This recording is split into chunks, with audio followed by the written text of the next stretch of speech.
Hey, welcome to another video in the marketing funnel series. What's the core difference from going from $1 million to $10 million?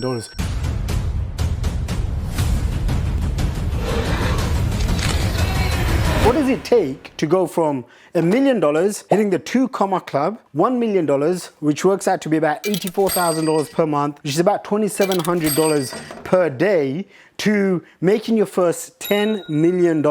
What does it take to go from $1 million to $10 million and beyond? I'm going to share with you my own personal story. By the way, if you like these videos and if you want me to do more of them and you want to get a shot at winning $3,000 to $10,000 worth of courses and trainings from my companies that people have actually paid real money for, then make sure that you like, comment on this video, leave me a big takeaway. I am going to be picking out winners on a week-to-week basis, and every single month I'm going to be picking the winners, giving literally thousands of dollars worth of free courses and goodies just to get your support. So if you like stuff like this, make sure you subscribe. You know the deal. So let's get straight into it.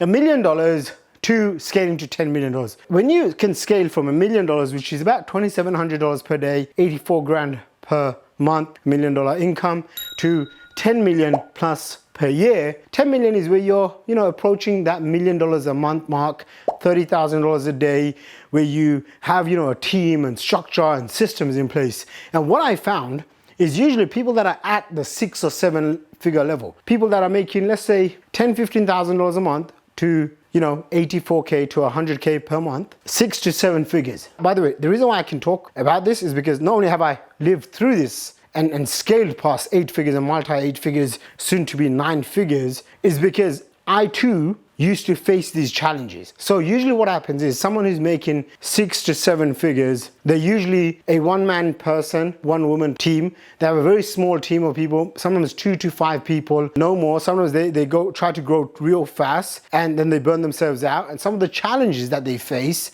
is, one, they ask themselves, where's all the money gone, right? They may have made sales, but there's no end profit, there's no net profit. And when you're at 6 figures, you're kind of feeling like you're on the path to success, right? And it's kind of weird because the whole world will look at you and say, wow, you're doing really well. When you're making 100 grand, 200 grand a year, even $1 million a year, most of the outside world will look at you and say, wow, you've made it, you're something special. But then deep down, one, you may look at your bank account and be like, well, where's all the money gone? I've grossed all millions of dollars in sales. Where's all the money gone? And then secondly, you realize that you have so much more potential, and you may even feel like you have no idea what you're doing. Because a lot of the times when you're at 6 figures or 7 figures, $1 million or under, it's a lot of fly-by-night promotions. It's a lot of, oh, I feel this in my gut. Or, we need to do this because I have this intuition. And when you do that long enough, what tends to happen is you start developing this ego, okay? Ask me how I know. Well, I was a self-made multimillionaire when I was around 23, 24 years old. So I know this very well. I know this better than most people, because by the time I was 26 years old, I made my first $10 million in sales, marketing online courses and coaching. And by the way, I made all the mistakes one could think of. So when I meet people that are at the 6-figure level, or they're making $1 million or $2, $3 million a year, and they're thinking they're hot shots, and they got a little bit of a chip on the shoulder, as if they feel like everything that they touch turns to gold, until it doesn't, right? And by the way, that was me as well. When I started first making money, I would make millions of dollars in my info courses, in my agency, in affiliate marketing, and I feel like I'm untouchable. I feel like, man, whatever I touch turns to gold. And that ego and that arrogance and that pride, God forgive me, that all came in, and it crept in slowly to the point where I stopped listening to people. Instead of me hiring and paying mentors, which I did in the beginning, and I still do now, there was a period of time where I thought, I don't need any more mentors. I already know what to do. Okay, and by the way, I see this mistake from people even now. Sometimes people will be making the first 10, 20, 50K a month, or they make 100 grand a month, and they think that they can glow in the dark and walk on water. And the truth is, it takes one little kick, one little pullback for you to realize, oh my gosh, you could be in a worse situation than you're in right now. Even if you're making 6 or 7 figures, I know plenty of people that started off with me 10 plus years ago. It's been about 10 years since I've been in this industry. 10 plus years ago, they've been in the game as well.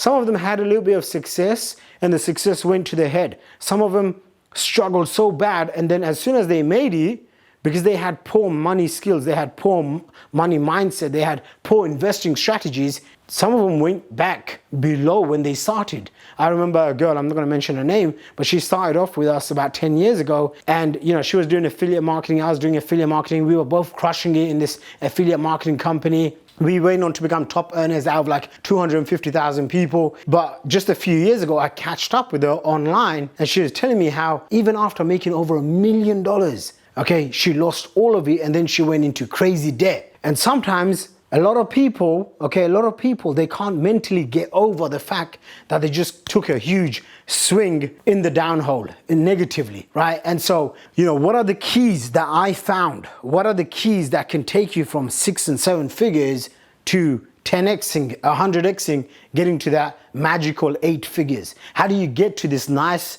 round number of $10 million? One of the things I tell my private inner circle mastermind clients, by the way, if you qualify, check out chicmastermind.com. There should be a link below this video as well.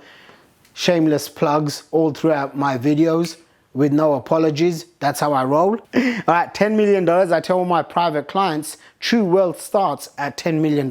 You got to hit this big, nice 8-figure number, because then you can look back and be like, wow, okay, this is the model I need to use. I need to operate at 30%, 50% net profit. And then once you get that and you got a ton of cash behind you, now you can scale to multiple 8 figures, right? And so what are the keys? Number one key from scaling 6 to 7 to 8 figures is mindset. It sounds like cliched, but the truth is your mindset has to upgrade. You can't be thinking, oh yeah, I made it to 6 and 7 figures, because with every level, there's another devil. And if you don't have the mindset to overcome those devils, whether it's marketing, hiring, finance, operations, team, building culture in your team, understanding how your finances work, understanding how to deploy and redeploy capital, which will get you the highest ROI, you're gonna get left.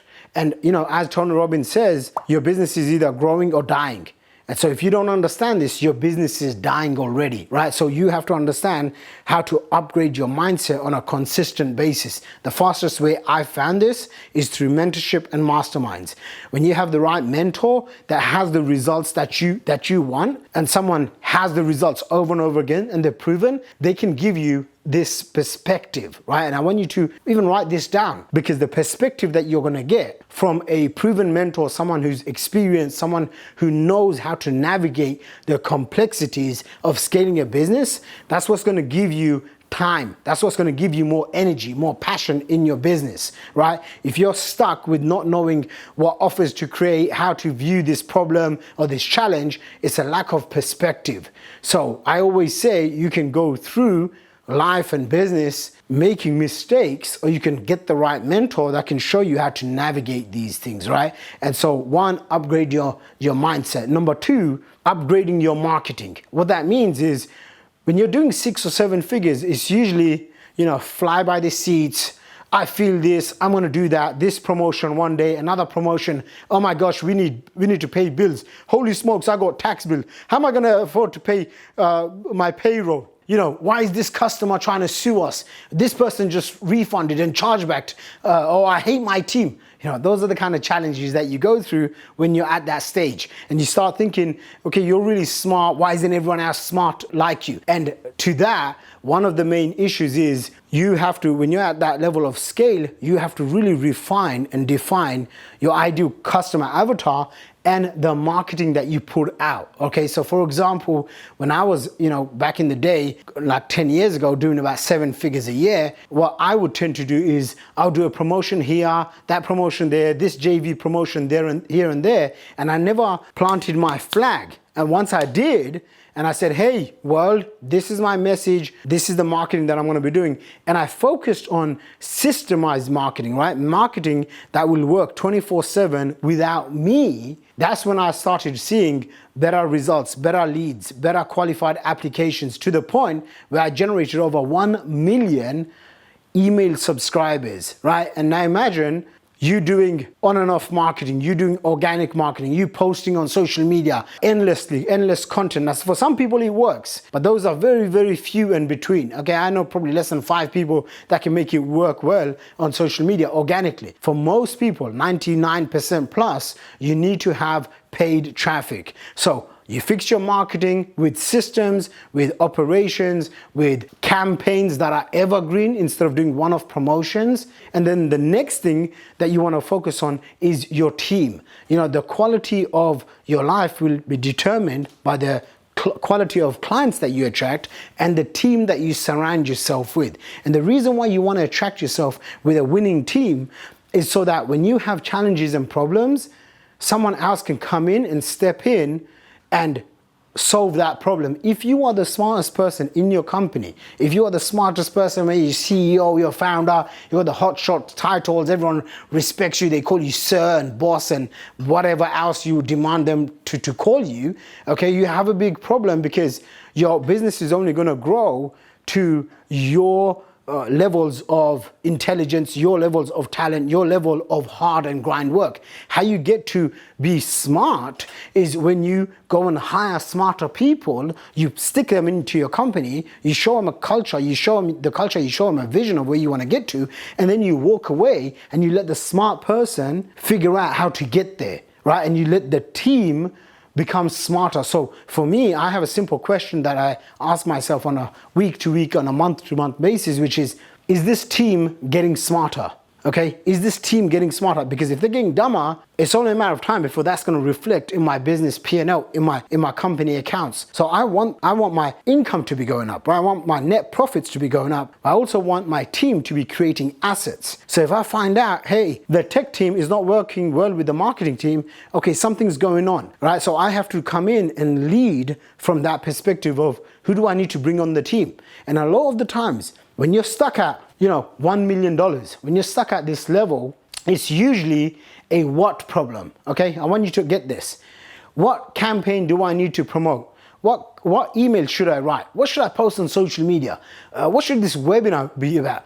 But when you're operating at this level, it's not about what, because you already know what the what is. It's a who issue.